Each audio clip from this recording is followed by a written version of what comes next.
Hello YouTube, it's your boy D giving you this week's episode of Habs and the Haves Not. Episode I believe is 9, entitled Eye for Eye. Like usual, Tyler Perry's episodes. It's nothing times nothing times nothing. Wait, guess you? It gives y'all nothing. A whole bunch of nothing. A whole bunch of nothingness. A lot of stuff, but nothing really to go into. You know how the usual Tyler Perry goes. You know how I feel about Tyler Perry's episodes and shows. But anyway, let's get into it, y'all. Cool. It started off from last week with Hannah and David. David's going on Hannah basically saying to Hannah basically David told Hannah to, your son, you need to talk to your son and have your son turn himself in for the murder of Quincy Maxwell so his son Jeffery get out of jail. Basically he wants Benny to take the fall so his son could get free. And he's telling Hannah that, and Hannah's like, you know what? I with that, basically saying Benny's a grown man and you need to talk to him about that. Don't get me involved in this mess. And basically he was, David's going, you're a good Christian woman. Do the Christian thing to do. Now you want to play David, get out of here. She's a good Christian woman. Do what Christian women do. You should be a good Christian. So being a good Christian means not, lying, and that's what you want her to do is lie. That's Sorry, that's not in the Bible, sir. That's not in the Bible. We don't lie in the Bible, sir. And David, your son actually killed Quincy, not Benny. Yes, Benny helped me. He might help to murder, not murder to bury the body, but he didn't kill Quincy. Your son did it. Your son Jeffrey. So technically, it was actually Veronica who got Quincy out of jail. Who started this whole mess. Technically, it's actually Veronica. You should go after Veronica, not but that's neither here or there. So this basically was going back and forth. This is back and forth, back and forth. This scene just so drags forever. I think I fell asleep. I was actually playing on my phone. I was playing King of Fighters on my phone because I was just like, you know what? Let me play King of Fighters on my phone because I was really half paying attention to this whole mess. And basically, Hannah basically even cursing David, said, I ain't with that, and Then David had the nerve to talk about, I can see Benny being a good son, but why you don't defend your daughter, Candace, who is, who's known good, and, Hannah stopped right there and said, hey, Candace maybe get to me, but that's my daughter. You ain't gonna talk about my daughter like that. And I'm gonna stand by her, even though she, disrespected me a couple of times. And David said, well, how could you do that? The same way you could. And basically, read David real good. Say when you stand with Veronica, who's does a lot of skit. I mean, this woman that burned your house down, basically killed your side chick. I mean, and you stood with that chick for a long time, so it's basically David had nothing to do. David's face was like, I can't even say nothing. He basically got checkmate. And then, of course, Benjamin came through, and then he saw David, and of course, they go to the same exchange like last week, saying, blah, blah, blah, get out of here, you old man, blah, blah, blah, blah, blah. And David said, you should turn yourself in. If you don't, I'm going to prosecute you and go to jail. And Benjamin basically says you can't do anything about it because the body is admissible in court. And of course, I didn't do anything, so I'm innocent. And then he said, my wife taught you well. And Benny said, yeah, she told me more than things. She told me a lot of things. I could see how that body works a couple of times. You know what I'm saying? And then David spilled some more tea saying that, Benjamin is sleeping with his wife. And of course, Benny and Mitch is the boy Malone's, and Benny knows about this, and Hannah really looked like she was shocked. So basically, this whole scene was a bunch of drag. It was like a 15-minute scene that could have been reduced to 5 minutes. I'm sorry, it was a whole bunch of drag. I was just like, ugh, whatever. And of course, Hannah, and Benjamin had another drag out scene. So basically saying, Henry was like, you know what? I can't believe you slept with that woman, Veronica. And Benny was like, you know, I knew you were sleeping with a woman. And Benny was like, I ain't really, it wasn't a planned thing, blah, blah, blah, blah, blah. You lied to me, and Benjamin, you lied to me, Benny, and you still sleeping with that woman, and you lied to me about the Mitch thing. You just like your sister. She was like, blah, blah, blah. I wish your dad was around. Maybe he could teach you how to be a man. I'm like, your dad was trying to took kid. I'm gonna try to take your kidneys, but whatever. But he's a great father. He's the father of the year. Yeah, whatever. And of course, they keep going back and forth. Basically, Benjamin told Hannah to pray because you used to God to see everything. Shit. I'm thinking all the time you paying God, and God was trying to help you get some money from Catherine. Catherine trying to bless you. God was using Catherine to bless you. At you two, you didn't see that. You use revelation. You didn't listen to the Holy Spirit, Hannah? Huh? You been in church all your life. I bet you were a deacon, the deaconess. You on the pastor committee. You on the kitchen committee. There were so many committees that you had a committee with the committee. I mean, you probably ran the committee with the committee. You know what I'm saying? You like the elder deacon. You like the elders. You like doing it all. But you ain't listen to the Holy Spirit. Come on, Hannah. But you could quote scripture. I know you could. I don't even want to talk to Hannah. Whatever. That was that. Then we get to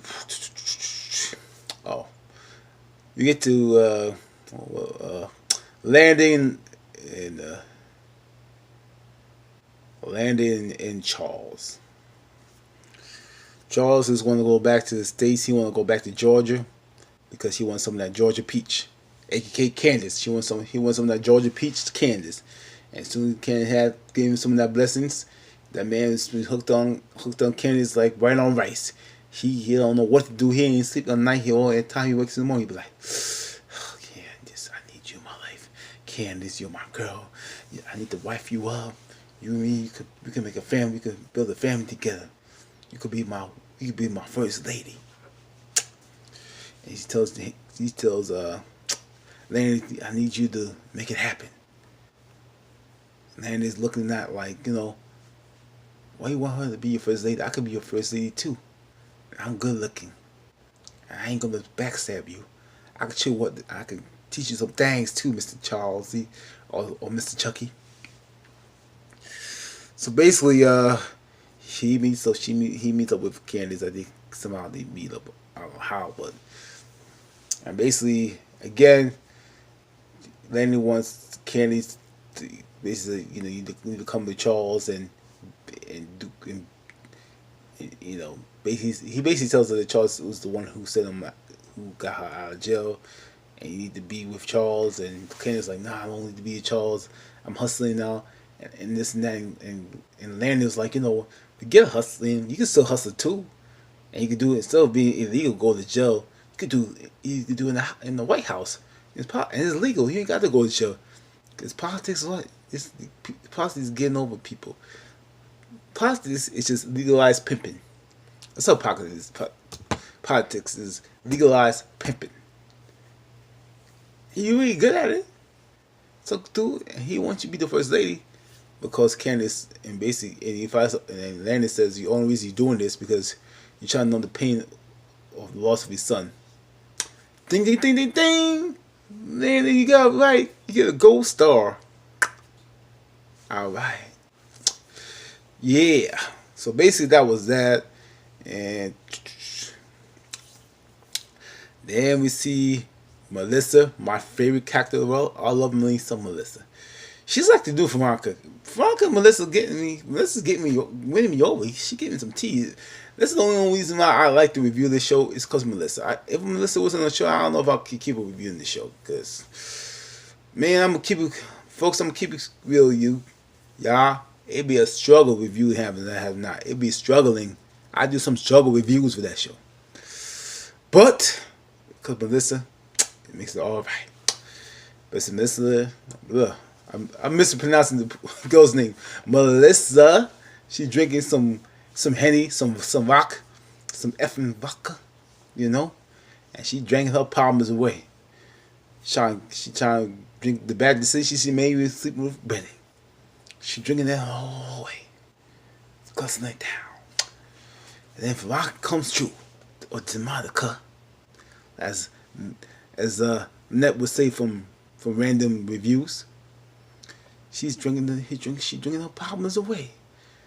And then Veronica knows that and says, "Who drank all the liquor? Did you drink the liquor?" And Melissa's like, "I ain't drink all the liquor. I drink some of it, but I ain't drink all of it." So Veronica takes, Melissa by the stink, trying to get her to get out to look at her system, saying, you ain't gonna kill my baby, my future baby." And he tells Melissa to clean the sink. She says no, and basically says, "You know what? I ain't doing it. I ain't with this no more." And Veronica's like, I want you to do one thing and screw it up. I want you just to have sex with my son.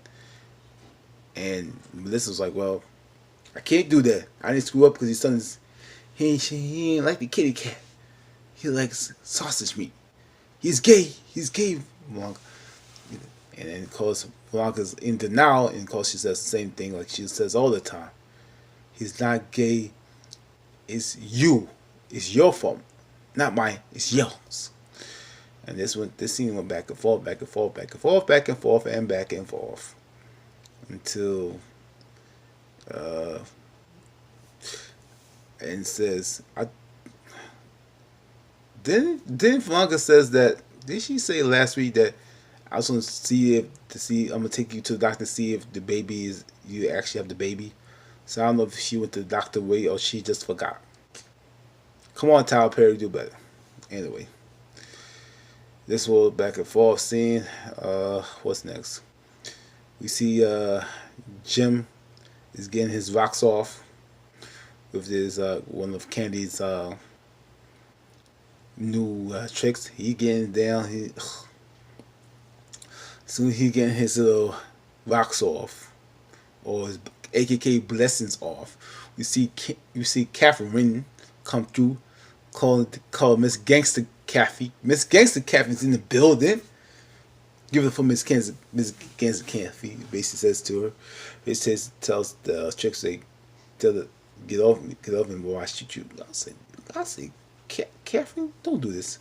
We don't need you to kill another one. I mean, you took out the DA. I mean, we don't need you to take out another person. You know what I'm saying? Calm down. You got hits. You got street cred. You got street cred. Gangster Cafe. You got some street cred for real. So the poor girl's good for a lot. She looking like she don't seen a ghost. She don't man. And basically he tells Jim that, hey, we got a situation. I got a situation. When I draw the bullets, it's the same bullets that used to kill Amanda. I ain't trying to go to jail. I'm too beautiful, and I can't even wear these these jail outfits. It makes my thighs look too big, and I don't look good in jail stripes. I ain't with that. And basically, Jim is happy because now he get to use Catherine, saying, "Okay, I need you. I'll help you out. Basically, if you call off the divorce and you give me some money." Of course, Catherine does that and tells the bank, tells Lloyd, "Hey, give him some money." And Jim's plan is basically, we need you and me gotta talk to Wyatt and make him get him Wyatt to be straight. And blah blah blah blah.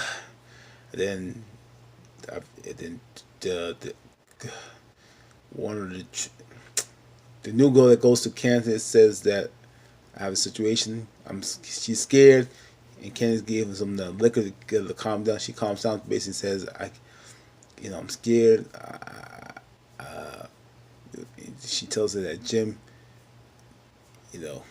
Jim's woman, which is Cap, came and told her she was gonna kill her, and Candace says, "Do you get the money?" She said, "No." She says, "Why not?" "Because I'm scared." and because I'm scared that I'm gonna lose my life, and like I'm trying to die. Look, I'm trying to live. And Candace says basically, girl, calm down. She ain't gonna do nothing. She don't talk. She don't bluff. But Candace don't really know that.